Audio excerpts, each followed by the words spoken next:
निर्णयामध्ये सगळ्यात महत्त्वाची जी कंडिशन टाकलेली आहे, या कंडिशनमध्ये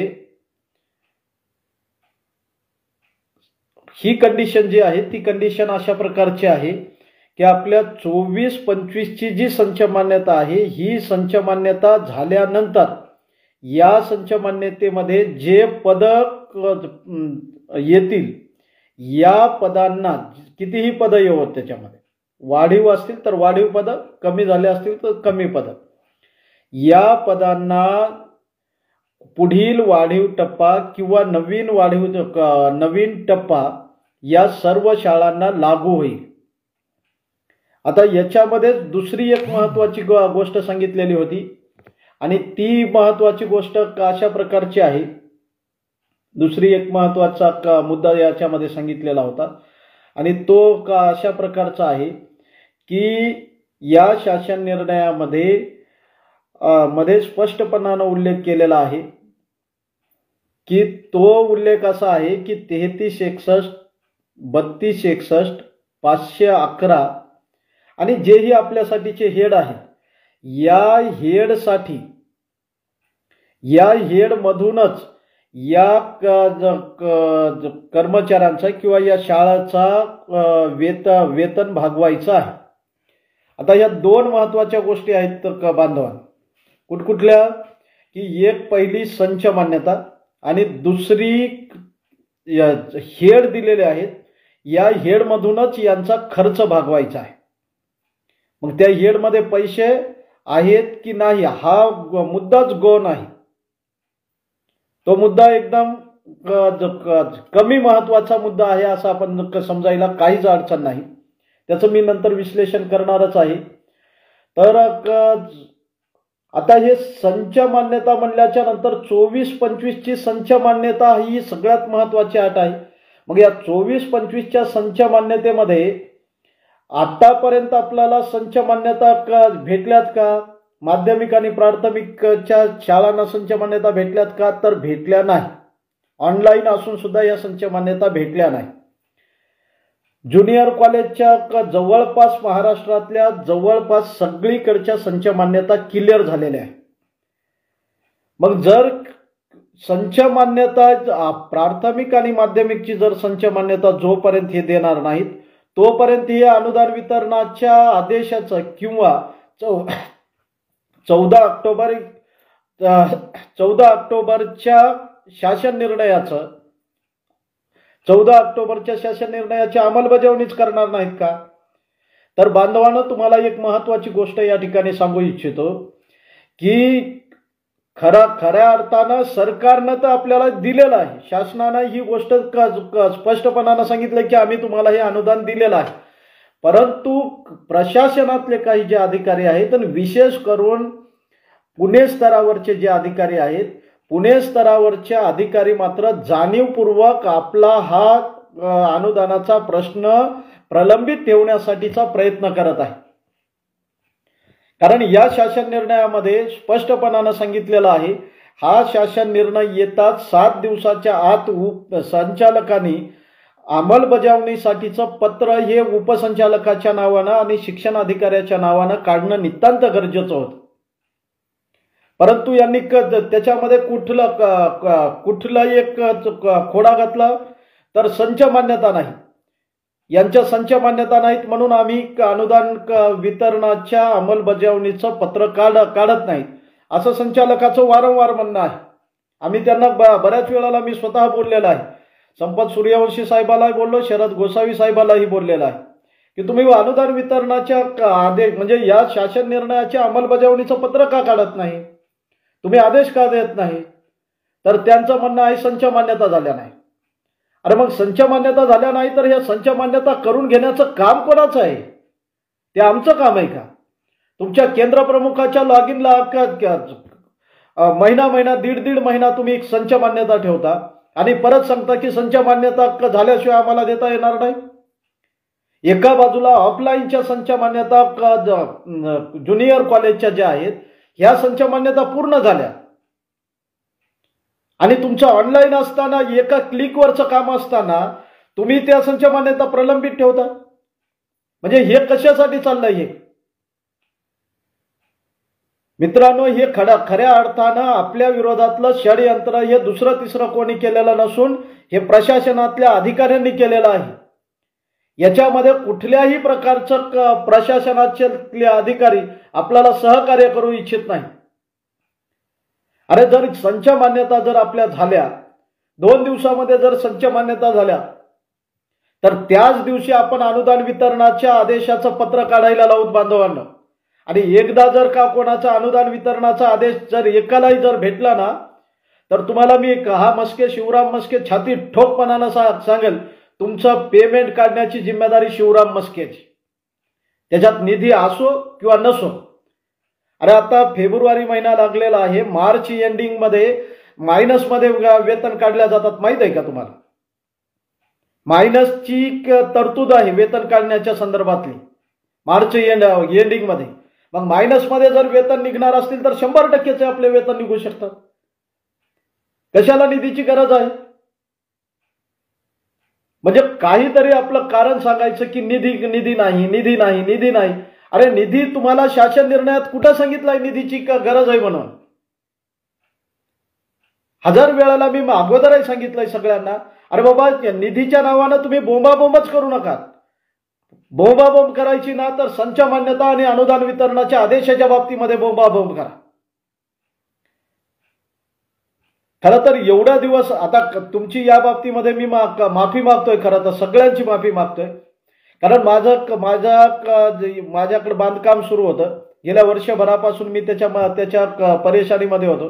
गेल्या 19 तारखेला शाळेच्या इमारतीचं वास्तूचं उद्घाटन झालं. त्याच्यानंतर रिलॅक्स झालोय सध्या. आता कुठं रिलॅक्स झालोय? रिलॅक्स जसाही झालोय तसे 3 आंदोलन आतापर्यंत लावले, 19 तारखेपासून ते आजच्या 3 तारखेपर्यंत. आता सगळ्यात मोठं आणि आपल्या अनुदानाच्या संदर्भातलं आंदोलन जे आहे ते आंदोलन आहे पुणे या ठिकाणी, आणि ते आहे परवाच्या दिवशी 5 तारखेचं आंदोलन. 5 तारखेचं आंदोलन म्हणण्यापेक्षा त्या ठिकाणी जाऊन दोन्ही संचालकाला घेराव टाकायचा आहे आपल्याला. घेराव काय टाकायचा आहे? तर बेटे हो, तुमची जिम्मेदारी आहे संच मान्यता करण्याची. आम्हाला सांगायचं नाही सेल्फ फायनान्सच्या संच मान्यता इथं लॉग इनला प्रलंबित आहेत म्हणून. काय घेणं देणं आहे आम्हाला सेल्फ फायनान्सच्या संच मान्यतेशी? काय घेणं देणं आहे आम्हाला अनुदानितच्या संच मान्यतेशी? आमच्या सगळ्या कांशतः अनुदानित बांधवांच्या संच मान्यता तुमच्या लॉग इनला येऊन पडल्यात ना. तिथं तुम्हाला फक्त एक क्लिक मारायची आहे आणि एका क्लिकवरती त्या सगळ्या संच मान्यता खाली येणार आहे.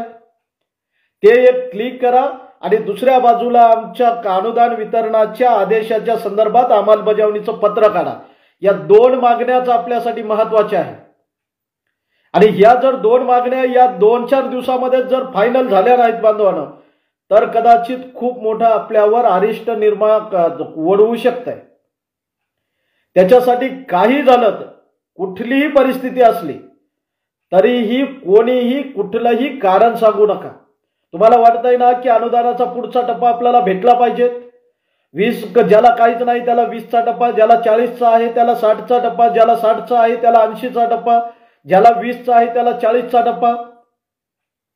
जर हे जर वाटत असेल तर उद्या सगळ्यांनी नियोजन करा. वाटल्यास आजच नियोजन करा की परवाच्या दिवशी पुणे या ठिकाणी प्रचंड मोठ्या संख्येनं तुम्हाला उपस्थित राहायचं आहे. संचालकालाही वाटलं पाहिजे की नेमका हे लोंढा आला कुठून आणि कसा आलाय ते. कारण संचालकाची चूक आहे या ठिकाणी. कुठल्याही शासन निर्णयाची अंमलबजावणी करण्याचं काम किंवा त्या अंमलबजावणीचे आदेश काढण्याचं काम हे पहिले संचालकाचं आहे. आमच्या लातूरचा उपसंचालक मोरे साहेब, गणपत मोरे साहेब यांनी खरं तर संच मान्यता झाल्या ज्युनियरच्या डायरेक्टली अनुदान वितरणाच्या आदेशाचे पत्र दिले होते. अनुदान वितरणाच्या आदेशाचं पत्र दिल्याच्या नंतर त्यांना शोकॉज नोटीस काढण्यात आली की तुम्ही अनुदान वितरणाचे पत्र का दिलेत म्हणून. आणि हे कोण करणार होता? तर संचालक होता. म्हणजे संचालक इतकं नादान झालेत का की तुमच्या खालचा अधिकारी एखादा पत्र काढतो, तो ते बरोबर ते काम करण्याचा प्रयत्न करतो आणि तुम्ही मात्र केवळ आमचे आदेश नाहीत म्हणजे वरिष्ठांचे आदेश नाहीत म्हणून त्याला शोकॉज नोटीस दाखवता त्या व्यक्तीला। हे केवळ बांधवांनो ही गोष्ट लक्षात घ्या, कारण या बाबतीमध्ये कुठल्याही स्वरूपामध्ये आपल्या संच मान्यता होणं नितांत गरजेचं झालेलं आहे। आणि ज्युनियरच्या सगळ्या लोकांना माझं सांगणं आहे, ज्युनियरवाले जेवढे उच्च माध्यमिकचे लोक आहेत या सगळ्यांनी, कारण या उच्च माध्यमिकच्या तर सगळ्या संच मान्यता झाल्यात ना, मग उच्च माध्यमिकच्या आम्हाला कोणाला भेटलं तरी काही अडचण नाही। सध्या या अनुदान वितरणाचा पहिला टप्पा कोणी असला तरी काही हरकत नाही, परंतु त्याला भेटणं नितांत, हा टप्पा भेटणं नितांत गरजेचा झालेला आहे। याचं षडयंत्र काय चाललेलं आहे तुम्हाला माहित आहे का? आता बोर्डाचं जे आपण निर्णय, बोर्डाच्या विरोधात जे आंदोलन लावलं मागच्या मला वाटतंय 27 तारखेला ते आंदोलन लावलेलं होतं, कशासाठी? मला त्या बाबतीतही बऱ्याच जणांनी प्रश्न केले की सर आपलं अनुदानाचं सोडून बोर्डाच्या निर्णयाच्या विरुद्ध तुम्ही कशाला ओरड करताय? अरे बाबा हो, तुम्हाला माहित नाही की या गव्हर्नमेंटचं सगळ्यात मोठं जर टार्गेट कुठलं असेल तर ते अंशतः अनुदानित बांधव आहे। त्यांना काय करायचं होतं, तो जो निर्णय केला होता केंद्र संचालक आणि पर्यवेक्षक याच्या माध्यमातून त्यांना परीक्षेवर प्रचंड मोठा दबाव आणायचा होता आणि दबाव आणून निकाल डाऊन करायचे होते। जर निकाल एकदा डाऊन झाले असते तर आपल्या अंशतः अनुदानित बांधवांना सगळ्यात मोठा त्याचा त्रास झाला असता आणि यांनी सांगितलं असतं 100% निकाल असल्याशिवाय आम्ही तुम्हाला देणार नाहीत म्हणून। अशा प्रकारचं यांचं हे समोरचं धोरण होतं। ते धोरण आपण हाणून पाडण्यासाठी त्या दिवशी सगळ्या बोर्डांच्या समोर आंदोलन केलं आणि तो निर्णय त्यांना रद्द करण्यासाठी भाग पाडलं। 10 वेळेस तरी मला शरद गोसावी साहेबाचा फोन आला असेल की मस्के सर तुम्ही एवढं लावून का धरताय, मस्के सर तुम्ही एवढं लावून का धरताय? त्याला सांगितलं साहेब तुम्ही संचालक आहात, बोर्डाचे अध्यक्ष आहात आणि संचालकही आहात, महाराष्ट्राची पूर्ण धुरा तुमच्या खांद्यावर आहे, मग तुम्ही असा निर्णय का घेतला, चुकीचा निर्णय का घेतला? त्याच्यावर त्यांनी सांगितलं की सर वरतूनच आमच्यावर तशा प्रकारचा दबाव आहे। कोणाकडून? शासनाकडून। कारण शासनाला माहित आहे आम्ही अनुदान वितरण म्हणजे शासन निर्णय काढून आमच्या हातातलं सगळंच काही गेलेलं आहे खाली। मग इथल्या अधिकाऱ्यांना वर दबाव आणा आणि अधिकाऱ्यांना सांगा की यांच्या अनुदान वितरणाच्या संदर्भातल्या अंमलबजावणीचे आत्ताच आदेश काढू नका, त्याच्यासाठी काहीतरी कारण द्या। आणि कारण कुठलं दिलंय? संच मान्यता। कारण शासन निर्णयामध्ये संच मान्यता हा सगळ्यात मोठा विषय दिलेला आहे। मग संच मान्यता नाहीत म्हणून अनुदान वितरणाचे आदेश आम्ही देऊ शकत नाही, हे त्यांनी कारण पुढे केलेलं आहे। त्याच्यामुळं तुम्हाला जर सगळ्यांना वाटत असेल की आपल्याला खरंच पुढचा टप्पा भेटला पाहिजे, खरंच आपल्या पदरामध्ये या मार्च महिन्याच्या आतमध्ये जर वेतन पडायचं असेल तर बांधवांनो तुम्हाला तुमच्या लेकरा बाळाची शपथ आहे, कोणी घरी थांबू नका, सगळ्यांनी गाड्या करा, काय करायचंय तसं करा। जसं तुम्हाला वाहनं भेटतील तशा वाहनानं या, गाड्यांनी या, स्वतःच्या प्रायव्हेट गाड्यांनी या, बसनं या, रेल्वेनं या, 2 व्हीलरवर या की कशानं या, पण परवाच्या दिवशी मोठ्या संख्येनं तुम्ही सर्वजण संचालक कार्यालय, शिक्षण संचालक कार्यालय पुणे या ठिकाणी येऊन धडका। एका दिवसातच आपण हा आदेश काढण्यासाठी प्रयत्न करणार आहोत। त्याच दिवशी आपल्या संच मान्यता झाल्या पाहिजे आणि त्याच दिवशी आपल्याला अनुदान वितरणाच्या अंमलबजावणीचे आदेशही खाली निघले पाहिजेत। याच्यासाठी आपल्याला प्रयत्न करायचे आहेत आणि हे जोपर्यंत होणार नाही तोपर्यंत आपल्या खात्यामध्ये कुठल्याही स्वरूपामध्ये, मी सांगतो कोणत्याही स्वरूपामध्ये अनुदान पडणार नाही। आणि तिकडे जे अजितदादाच्या नावानं ओरडत बसू नका, कारण अजितदादाच्या नावानं ओरडण्यामध्ये मला सांगा ना कशासाठी आपण शासनाच्या हातामध्ये कोलीत द्यायला लागलेलो आहोत? म्हणजे विनाकामाचंच कोलीत देतोय की नाही? तिकडं जे काम आमचं पुणे स्तरावर होणार आहे, जे प्रशासकीय लेवलवर काम होणार आहे, ते आम्ही शासनाच्या हातात देतोय, मंत्र्यांच्या हातामध्ये देतोय. कशासाठी? म्हणजे परत जायचं का मुंबईला चक्रा मारत बसायचे तिथं आझाद मैदानवर? अरे त्याच्याकडून ते काम झालं, त्यांच्याकडून जे काम झालेलं आहे त्या कामाच्या संदर्भामध्ये आपण परत त्यांच्याकडे जाण्याची काय गरज आहे? त्यांनी सांगितलं बाबा तुमचं आम्ही जे काम आहे ते केलेलं आहे. कशाला अजितदादाला म्हणण्याची गरज आहे की तुम्ही निधीची तरतूदच केली नाही म्हणून? ते तर अगोदरच थोडंसं वेगळ्या याचे मूड मधले माणसं आहेत. परत म्हणायचं यार याची निधीची तरतूदच नाही म्हणजे जाऊ द्या, माझ्यावरचा भार कमी झाला ऑलरेडी. अरे भाराची गरजच, त्या गोष्टीची गरजच राहिली नाही. आता तुम्हाला टेक्निकली दुसरी बाब एक सांगतो आणि हे फेसबुक लाईव्ह नंतर संपवतो. टेक्निकली बाब लक्षात घ्या. आमच्या छत्रपती संभाजीनगरमध्ये आहेत 128, 33, 61 या हेडमधून घेणाऱ्या शाळा. किती? 128 शाळा. 128 शाळांना लागतं आम्हाला जवळपास 4.5 कोटीचं बजेट दर महिन्याचं. किती ना? 60%. काही 60%, काही 40%, काही 20%. ठीक आहे. किती लागतंय? 4.5 कोटी. 4.5 कोटी आत्ताचा जो टप्पा आहे का त्या टप्प्यानुसार लागतंय असं आपण नाही गृहीत धरू नाही, लागतंयच तेवढं. ठीक आहे. आता आपण काय करूया की आपल्याला वाढीव टप्प्याचा 20% वेतन काढायचं असं समजूया आपण. 128 शाळा आहेत. 128ला आपल्याला 4.5 कोटीचं बजेट लागतंय. आता आपण समजूया की वाढीव टप्प्यानुसार ते बजेट जाईल जवळपास 7 कोटी जवळजवळ. ठीक आहे. 7 कोटी म्हणजे 2.5 कोटीनं ते बजेट वाढलं. ठीक आहे.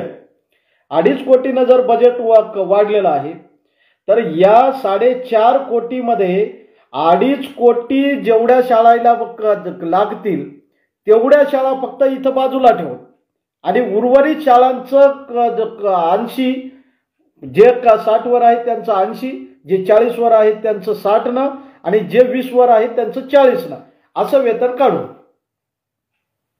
वेतन निघेल की नाही? म्हणजे साधी गोष्ट आहे की नाही? त्याचं वेतन निघेल की नाही?